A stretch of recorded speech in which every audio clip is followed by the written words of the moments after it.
Hello दोस्तों, स्वागत है एक बार फिर से आपके अपने चैनल पे तो दोस्तों, क्लास 12th वालों का एग्जाम अभी 3 मार्च को होने वाला है और आज है 5 जनवरी। तो आज से हम पीवाईक्यू सीरीज स्टार्ट कर रहे हैं फिजिक्स की। ठीक है, तो यहाँ इस चैनल में आपको फिजिक्स के पूरे पीवाईक्यूज 2020, 21, 22, 23 जितने भी इंपॉर्टेंट पीवाईक्यूज है, इतने इंपॉर्टेंट कॉन्सेप्ट्स हैं, बहुत ही शॉर्ट ड्यूरेशन में, यानी कि रोज रोज मिलेंगे आपको और बहुत ही छोटी वीडियो में, जिसको आप पढ़ लोगे तो आपके कॉन्सेप्ट सारे क्लियर हो जाएंगे और उसके बाद आपको कहीं एक्स्ट्रा कुछ भी मेहनत करने की जरूरत नहीं पड़ेगी। ये सारे पीवाईक्यू जो हैं वो एनालाइज्ड हैं और सारे बहुत ही स्ट्रक्चर्ड वे में आपको दिए जाएंगे। ठीक है, तो सब बाकी बातें कोर्स में करते रहेंगे और ये लगातार कोर्स चलता रहेगा, यानी कि 40-45 दिन जब तक आपके पेपर नहीं हो जाते तब तक ये कोर्स आता रहेगा और ये वीडियोज आपको मिलती रहेंगी। तो चलते हैं, पहला क्वेश्चन आपके लिए हम बोर्ड पे लेके आते हैं जो कि 2023 में आया था। ठीक है, तो इस क्वेश्चन में आपको energy of a photon of wavelength lambda, सबसे इजी क्वेश्चन है। लोगों को लगेगा कि ये तो इतना इजी क्वेश्चन कैसे दे दिया भैया। तो एक फोटोन की वेवलेंथ अगर लैम्डा है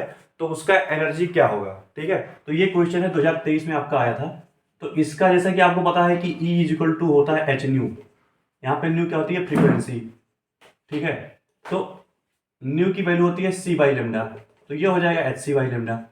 अब इतना इजी क्वेश्चन आपका 1 नंबर में पिछले साल आया हुआ था, इतना इजी क्वेश्चन आ जाता है।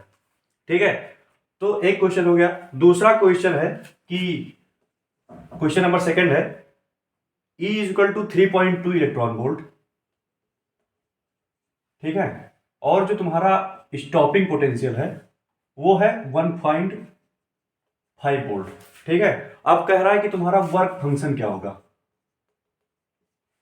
तो ये क्वेश्चन देखने में थोड़ा आपको ट्रिकी लग जाएगा कि भैया यहाँ पे स्टॉपिंग पोटेंशियल दे रखा है, वर्क फंक्शन पूछ रहा है, लेकिन बहुत ही इजी क्वेश्चन है। जैसा कि आपको पता है कि आपका जो एनर्जी होता है इमिट, मतलब जो फोटोन पे आप सरफेस पे एनर्जी डालते हो वो किसके इक्वल होती है, जो आपका वर्क फंक्शन होता है प्लस मैक्सिमम काइनेटिक एनर्जी के इक्वल होती है।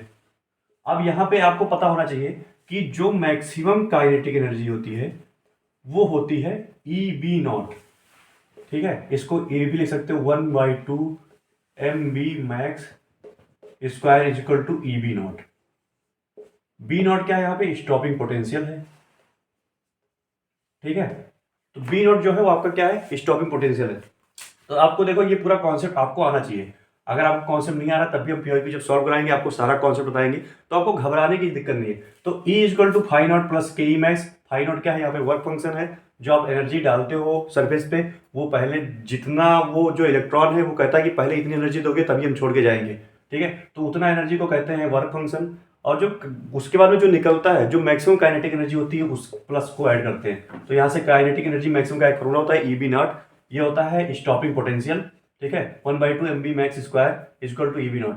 तो यहाँ पे देखो बी नॉट दे रखा है, मतलब कि हमें ये जो काइनेटिक एनर्जी मैक्सिमम है ये ई बी नॉट टर्म में रखना है यहाँ पे। ठीक है, तो ई इज इक्वल टू आपका हो जाएगा phi not plus E B not. ठीक है, अब ई इज इक्वल टू क्या है यहाँ पे 3.2 इलेक्ट्रॉन वोल्ट और फाई नॉट आपका कितना है, फाई नॉट तो आपको निकालना है।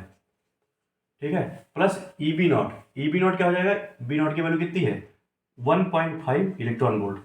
तो फाई नॉट आपका हो जाएगा 3.2 माइनस 1.5, तो आपका जो आंसर आ जाएगा वो आ जाएगा 1.7 इलेक्ट्रॉन वोल्ट। ये भी पिछले साल आया था। ठीक है, अब हम तीसरा क्वेश्चन की बात करें अगर, ठीक है, तो क्वेश्चन नंबर थर्ड में आपको एक लाइट की फ्रीक्वेंसी दी गई है, वो है 6.4 इंटू 10⁻14 हर्ट्ज। ये फ्रीक्वेंसी आपको दी गई है क्वेश्चन नंबर थर्ड में, ये फ्रीक्वेंसी आपको दी गई है। उसके बाद में आपको जो वर्क फंक्शन है वो भी दिया गया है। Phi not is equal to 2.14 electron volt. ठीक है, अब कह रहा है कि काइनेटिक एनर्जी मैक्सिमम कितना होगा। तो बहुत इजी क्वेश्चन है, बस आपको करना है इसमें क्या है, सबसे पहले फाई नॉट दे रखा है काइनेटिक, तो आपको एक फॉर्मूला पता है E is equal to phi not plus kinetic energy maximum. तो यहाँ पे फाई नॉट दे रखा है, काइनेटिक एनर्जी मैक्सिमम पूछा है, अब E निकालना है आपको। ठीक है, तो E कैसे निकालेंगे, फ्रीक्वेंसी तो दे रखी है ना, तो एक फॉर्मूला होता है आपका। ठीक है, E is equal to H nu. ठीक है, तो H की वैल्यू आपको पता है 6.6 इंटू 10⁻−34 और न्यू की वैल्यू क्या दे रखी है यहाँ पे 6.4 इंटू 10⁻14 हर्ट्ज। ठीक है, ये जो होती है ये जूल हर्ट्ज में होती है। तो जब इसको आप मल्टीप्लाई करोगे तो आपका आ जाएगा 42.24 इंटू 10⁻⁻20 जूल। ठीक है, हर्ट्ज हर्ट्ज कट जाएगा यहाँ से। अब इतनी वैल्यू आ गई है आपको एच न्यू की। अब जूल को आपको कन्वर्ट करना है किसमें, इलेक्ट्रॉन वोल्ट में। तो आपको पता होगा 1 electron volt is equal to 1.6 into 10⁻⁻19 joule. ठीक है, तो अब यहाँ पे 1 जूल की value 1 electron volt upon 1.6 into 10⁻⁻19 joule. ठीक है, तो जब यहाँ पे वैल्यू पुट करोगे 14.24 into 10⁻⁻20 upon 1.6 into 10⁻⁻19 joule joule. ठीक है, और यहाँ पे इलेक्ट्रॉन वोल्ट भी रहेगा, तो जूल जूल कट जाएगा। और जब इसको आप सॉल्व करोगे तो आपका आंसर आएगा 26 पॉइंट। कैलकुलेशन आपको खुद से करना पड़ेगा, नहीं तो टाइम बहुत ज़्यादा लगेगा। मैं कैलकुलेशन पहले से थोड़ी करके लाया हूँ, तो वो मैं डायरेक्ट यहाँ पे लिख दे रहा हूँ, बाकी कॉन्सेप्ट आपको सारे समझा दूंगा। 26.4 इंटू 10⁻⁻1 इलेक्ट्रॉन वोल्ट। इसको आप क्या लिख सकते हो, 2.64 इलेक्ट्रॉन वोल्ट। तो ये किसकी वैल्यू आ गई, ई की वैल्यू। ई की वैल्यू आ गई। अब देखो E is equal to phi not plus K E max. तो के ई मैक्स की वैल्यू हो जाएगी E माइनस फाई नॉट। अब यहाँ पे देखो फाई नॉट कितना है, फाई नॉट पहले से दे रखा है 2.14 वोल्ट इलेक्ट्रॉन वोल्ट। मैंने इसीलिए इलेक्ट्रॉन वोल्ट में कन्वर्ट किया था क्योंकि जो आपका वर्क फंक्शन था वो इलेक्ट्रॉन वोल्ट में कन्वर्ट था। ठीक है, तो E यहाँ पे क्या है 2.64। आंसर आपका क्या आएगा 0.51 इलेक्ट्रॉन वोल्ट के अप्रॉक्स आता है, 0.50 भी आ सकता है, वो आप कैलकुलेट करके। तो ये क्वेश्चन हो गया। आपके कितने क्वेश्चन हो गए, 3 क्वेश्चन हो गए। ठीक है, अब 3 क्वेश्चन हो गए हैं। बाकी अगर किसी को कॉन्सेप्ट में कुछ भी डाउट है तो नीचे कमेंट करके पूछ लीजिएगा, मैं सारी चीज़ें फिर से एक्सप्लेन कर दूंगा। मेरी भी पहली वीडियो है तो थोड़ा मैं भी अभी पता नहीं किस पेज पे आपको पढ़ाना चाहिए, क्योंकि जहाँ तक है मुझे तो कॉन्सेप्ट पता है, तो मैं डायरेक्ट क्वेश्चन करते चला जा रहा हूँ। आपको कहाँ दिक्कत आ रही है तो अगली वीडियो में मैं उसको सुधार करने की सोचूंगा और सुधार करूंगा। आप बता दीजिएगा कमेंट में कि भैया ये दिक्कत थी आपकी पहली वीडियो में, सेकंड वीडियो और बेस्ट होगी, थर्ड वीडियो और अच्छी होगी, ऐसे ऐसे अच्छे होते चले जाएंगे। सारे कॉन्सेप्ट मैं आपको समझाऊंगा, क्योंकि PYQ से अच्छी कोई चीज़ नहीं होती है। PYQ ही सबसे बेस्ट है, सबसे ज़्यादा सफिशियंट है। जो चीज़ें इस टाइम पे लास्ट टाइम पे मैं करा रहा हूँ, अगर आप इतना कर लेते हो तो सफिशियंटली आपको मैं गारंटी देता हूँ कि मैं 70 मार्क्स में से फिजिक्स के 65 मार्क्स में दिला दूंगा। ठीक है, इससे बाहर कुछ नहीं आने वाला है। ठीक है, तो देखो केवल करते जाओ जितना करा रहा हूँ। क्वेश्चन नंबर 4 है। ठीक है, क्वेश्चन नंबर 4 क्या कह रहा है कि आपको एक ग्राफ दिया गया है किसके बीच में। ठीक है, एक ग्राफ दिया गया है बी नॉट। अब बी नॉट बहुत लोगों को नहीं पता होगा, बी नॉट होता है स्टॉपिंग पोटेंशियल, फाई नॉट होता है वर्क फंक्शन, ई होता है आपका energy incident on the material. ठीक है, के ई मैक्स होता है काइनेटिक एनर्जी मैक्सिमम। अगर आइंस्टीन का फोटो इलेक्ट्रिक इक्वेशन नहीं पता है तो जाके पहले आपको फोटो इलेक्ट्रिक इक्वेशन पढ़ना है, क्योंकि फोटो इलेक्ट्रिक इक्वेशन बहुत ही इंपॉर्टेंट चीज है। ठीक है, तो ये होगा आपका स्टॉपिंग पोटेंशियल। ठीक है, और उसके बाद में ये 1/λ के बीच में जो आपका ये ग्राफ है। ठीक है, ये ए है, ए बी है। तो कह रहा है कि ये जो स्लोप है, ये जो स्लोप है ये क्या होगा। अब देखो बहुत ही इजी क्वेश्चन है। ठीक है, मतलब बहुत ज़्यादा इजी क्वेश्चन है, लेकिन सब लोग ग्राफ व्राफ देखेंगे, ये 1/λ आप स्टॉपिंग पोटेंशियल देखेंगे बहुत डर जाएंगे। ठीक है, मैं सॉल्व कराऊँ। देखो आइंस्टीन ने क्या वो कहा था, आइंस्टीन का फोटो इलेक्ट्रिक इक्वेशन कहता है E is equal to phi not plus K E max. ठीक है, काइनेटिक एनर्जी मैक्सिमम। ये है किसका, आइंस्टीन का फोटो इलेक्ट्रिक इक्वेशन। ठीक है, अब देखो आइंस्टीन का फोटो इलेक्ट्रिक इक्वेशन ये है। अभी मैंने आपको बताया था पहले क्वेश्चन में कि इसको कहते हैं ई बी नॉट। ठीक है, और इसको क्या कहते हैं भैया, इसको कहते हैं HC/λ। ठीक है, जो आपके ऑप्शंस होंगे वो देख लीजिए। यहाँ पे ऑप्शंस मैं आपको बता दूं, अगर तो यहाँ पे ऑप्शंस आपको दिए हुए थे। ए ऑप्शन था आपका फाई नॉट, बी ऑप्शन आपका था H/E, सी ऑप्शन आपका था HC/E, डी ऑप्शन आपका था H² C² E square, H square C by E square. अब देखो यहाँ पे मैक्सिमम चीज़ें एच और सी के टर्म में दे रखा है, तो मैं यहाँ पे एच सी बाई लेमडा कर लिया, ठीक है। आप देखो कह रहा है कि जो आपका स्टॉपिंग पोटेंशियल और 1/λ के टर्म में ग्राफ प्लॉट किया गया है, ठीक है। तो देखो इसको क्या लिख सकते हो, E B not is equal to H C by lambda minus five not लिख सकते हो, ठीक है। H C by lambda minus five not ये लिख दिया। इसके बाद में जो बी नॉट है, ई को इधर ले आओ, एच बाई ई, ठीक है, H C by E into 1/λ बाहर ले लिया, minus five naught by E से डिवाइड कर दिया। अब बी नॉट तुम्हारा आ गया 1/λ आ गया, ठीक है, बी नॉट आ गया 1/λ आ गया। अब अगर कोई बच्चा 11th अच्छे से पढ़ा होगा, स्ट्रेट लाइन अच्छे से पढ़ा होगा, तो उसे पता होगा कि ये किस चीज़ की इक्वेशन है। पॉज करके सोचो, ये है इक्वेशन आपकी स्ट्रेट लाइन की। स्ट्रेट लाइन की इक्वेशन क्या होती है, पासिंग फ्रॉम द ओरिजिन या एनी इंटरसेप्ट सी, क्या होती है equation, y is equal to M X plus C. अगर इंटरसेप्ट होता तो सी होती है, अगर इंटरसेप्ट यानी ओरिजिन होता है तो y is equal to M X होता है।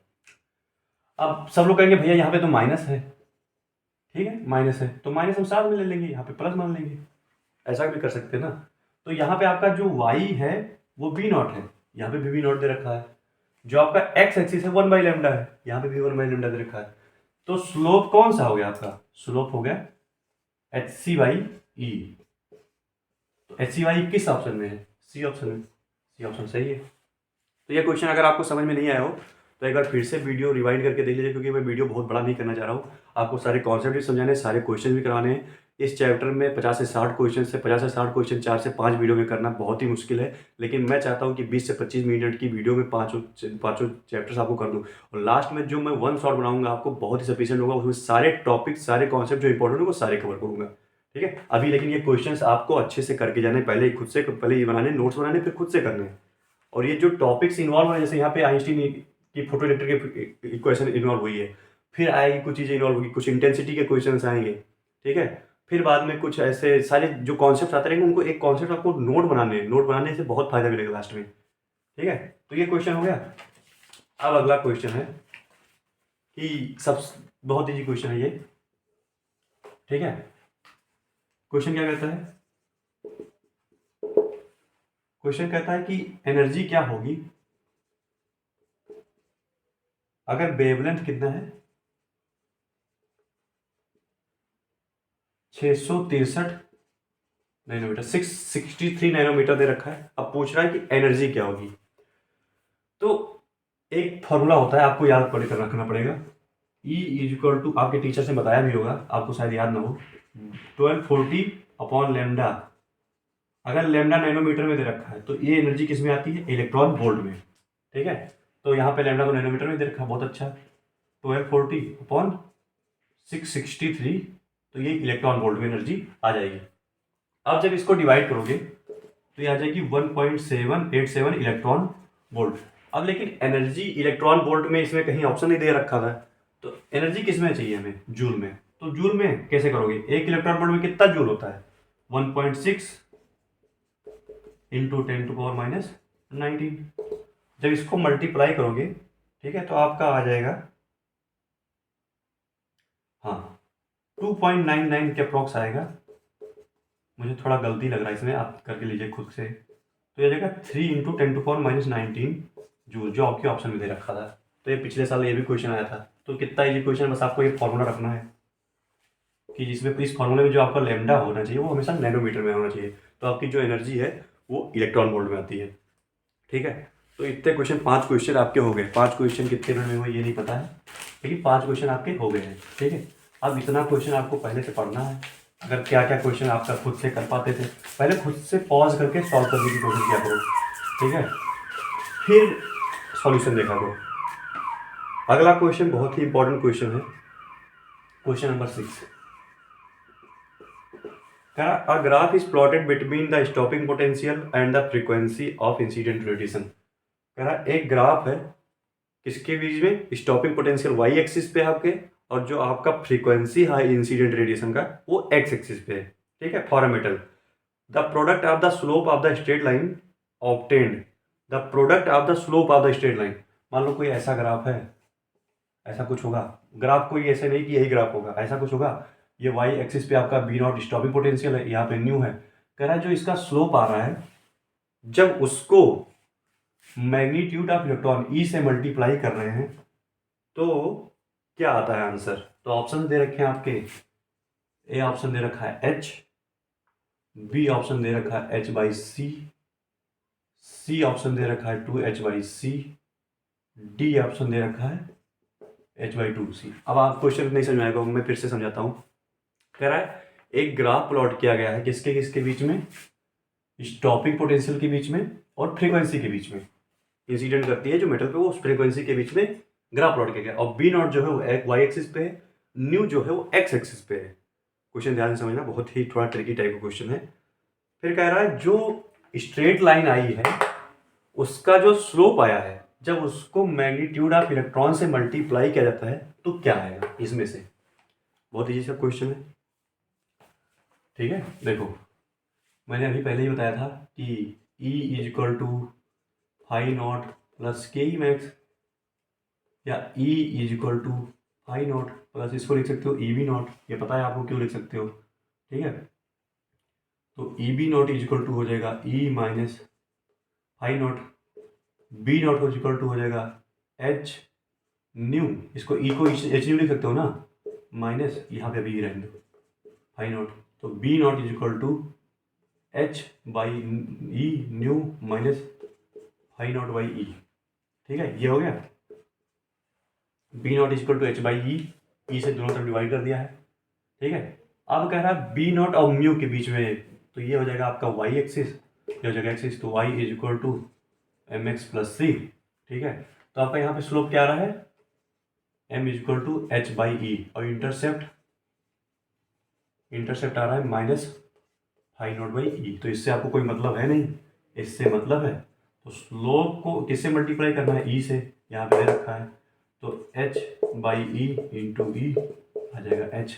ऑप्शन ए सही है। अगर क्वेश्चन नहीं समझ में आया या आंसर नहीं समझ में आया तो एक बार फिर से रिवाइंड करना, मैंने क्वेश्चन 2 बार पढ़ा है, आपको समझ में आ जाएगा। क्योंकि टाइम कम है और क्वेश्चन ज़्यादा हैं तो हमें थोड़ा तेज तेज भागना पड़ रहा है।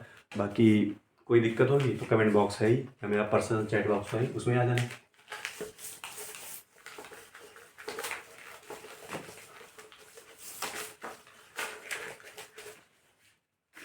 तो अगला क्वेश्चन है, ये क्वेश्चन थोड़ा इंपॉर्टेंट है। क्वेश्चन नंबर 7 है, कह रहा a photo cell connected in an electrical circuit, एक फोटो सेल है उसको एक इलेक्ट्रिकल सर्किट में कनेक्ट कर रखा है, is placed at a distance D. एक मान लो ये फोटो सेल है, ठीक है, एक सोर्स यहाँ पे रखा है जिससे लाइट निकलती है, ये कितने सोर्स डी डिस्टेंस पे रखा हुआ है, ठीक है। Is placed at a distance D from a source of light, as a result current I flows. तब क्या करंट फ्लो करता है, आई करंट फ्लो करता है, ठीक है। और जब इसको d/2 कर दिया गया है, ये d/2 हो गया है, ठीक है, तो करंट कितना फ्लो करता है ये बताना है। इसको I1 मान लो, इसको I2 कितना फ्लो करता है ये बताना है, d/2 जब कर दिया गया। तो आपको ये नहीं पता होगा कि करंट जो है वो डिस्टेंस के साथ कैसे वेरी करता है, ठीक है। देखो I जो है आपका,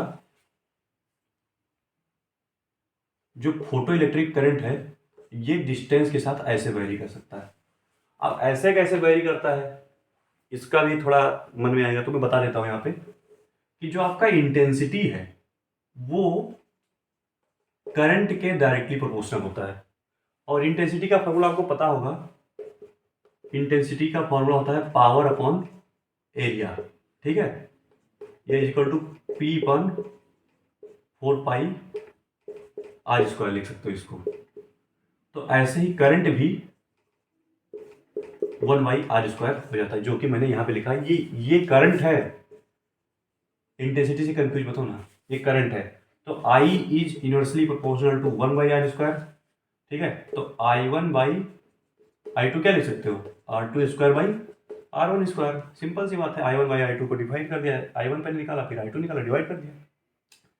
अब कह रहा है तुम्हारा जो R1 है वो D है, R2 है dy2 है, I1 है I है, तो I2 कितना आएगा? कैलकुलेट कर सकते हो, पॉज करके कैलकुलेट करो। तो I1 तुम्हारा है I2 निकालना है, R2 कितना है? dy2 का स्क्वायर, सॉरी D स्क्वायर, ठीक है। तो इसको लिख सकते हो I by I2 D square by 4D square, समझ में आया? ये 2 इसका स्क्वायर नीचे आ जाएगा, ठीक है। तो I2 हो जाएगा 4I, ये आंसर आएगा, 4I आंसर आएगा। बहुत इजी क्वेश्चन था, अगर समझ में नहीं आया तो कमेंट करना नीचे, और एक बार वीडियो रिवाइंड करके देखना, जरूर समझ में आ जाएगा, ठीक है। लास्ट क्वेश्चन और अगला क्वेश्चन और लास्ट क्वेश्चन है इस वीडियो का। इसके अलावा जो सेकंड वीडियो आएगी उसमें थोड़ा लेवल और ऊपर करेंगे। अगर इतना समझ में आ रहा है आपको तो एक अच्छे लेवल पे आप पहले से ही हो, क्योंकि इतना समझने के लिए बहुत ही दिमाग चाहिए होता है, मतलब अच्छे लेवल के क्वेश्चन में लेके आया था, ठीक है। क्वेश्चन कह रहा है आपका, ये क्वेश्चन थोड़ा लॉजिकल है, समझना ध्यान से। कह रहा है कि एक फोटोन है, फ्रीक्वेंसी इसकी न्यू है, ठीक है। एक मेटल ए है, मेटल बी है, ठीक है। मेटल ए पे इंसिडेंट किया, मेटल ए का जो तुम्हारा वर्क फंक्शन है, यानी कि थ्रेशोल्ड फ्रीक्वेंसी कह सकते हो, ठीक है। थ्रेशोल्ड फ्रीक्वेंसी तुम्हारी न्यू बाई 2 है, इसकी न्यू बाई 3 है, तो दोनों मेटल पे इंसिडेंट किया। अब कह रहा है कि काइनेटिक एनर्जी मैक्सिमम जो ए की है रेशियो, काइनेटिक एनर्जी मैक्सिमम जो बी की है उसका रेशियो कितना आएगा? बहुत ईजी क्वेश्चन है, कुछ अगर दिमाग में आ रहा है तो इसको पॉज करके, क्योंकि आइंस्टीन इक्वेशन ही लगेगा, वो पहले ही हिंट दे दिया, ठीक है। तो अगर काइनेटिक एनर्जी मैक्सिमम का फॉर्मूला निकालोगे तो यह हो जाएगा H new minus H new not. New not पता क्या है? थ्रेशोल्ड फ्रीक्वेंसी, ये तुम्हारी न्यू नॉट ही दे रखी है वाली, ठीक है। तो एच कॉमन ले लो, न्यू माइनस न्यू नॉट, ये आ गया। अब ए के लिए, बी के लिए H new minus new not, ये ए के लिए है, H new minus new not ये बी के लिए है, ठीक है। एच एच आपका कट जाएगा, तो new minus new not a के लिए कितना है? New by 2, new minus new by 3, तो आपका आंसर कितना आ जाएगा? 4/3, 3/4। सॉल्व करना आ जाएगा। मुझे पता है थोड़ा तेज़ हो गया, लेकिन टाइम की कमी है तो थोड़ा तेज़ पढ़ाना पड़ा। बाकी अगर कॉन्सेप्ट इसमें क्या क्या लगा आपको पता है, फोटो इलेक्ट्रिक इक्वेशन का कोई क्वेश्चन था पूरा, आइंस्टीन इक्वेशन का, तो इससे ज़्यादा इसमें कोई क्वेश्चन या वेरिएशन नहीं बनता है। अगर बनेगा तो हाई लेवल का क्वेश्चन जो 5 नंबर का आपका आने वाला है, ठीक है, वो भी बता देंगे। कुछ क्वेश्चन असर्शन रीजन के भी आते हैं, सारी तैयारी आपको करा देंगे। बस इस PYQ सीरीज़ को फॉलो करते रहिए। दिन में अगर आप इसके 3-4 लेक्चर भी देखेंगे तो कॉन्टीन्यूसली आपकी सारी चीज़ें हो जाएंगी, और अगर आप पहले दिन से ही फॉलो करेंगे तो कम्प्लीटली आपका होना से कोई रोक नहीं पाएगा, ठीक है। क्योंकि मैंने भी यही स्ट्रेटजी फॉलो की थी, तभी मेरे फिजिक्स में शायद 100 में 94 मार्क्स थे, ठीक है। तो आपको भी यही स्ट्रेटजी फॉलो करनी है जिससे कि आप 94 नहीं 100 में 100 मार्क्स लेके आओ। तो मिलते हैं नेक्स्ट वीडियो में, तब के लिए धन्यवाद। चैनल को सब्सक्राइब कर देना, थोड़ी मेहनत ज़्यादा लगी इसमें तो वीडियो को लाइक कर देना, क्योंकि सारे काम से निकाल के टाइम फिर वीडियो बनाना, अपना पूरा एक पाथ छोड़ के वापस आना और ये सारी चीज़ें करना बहुत ही मुश्किल है, लेकिन हम करते रहेंगे आपके लिए, कि जिससे कि जो जिसके पास कोई भी एक्सेस नहीं है उसको भी फ़ायदा मिले, और जिसके पास सारी एक्सेस है उसको भी फ़ायदा मिले। तो मिलते हैं नेक्स्ट वीडियो में, तब तक के लिए धन्यवाद, बाय बाय, टेक केयर।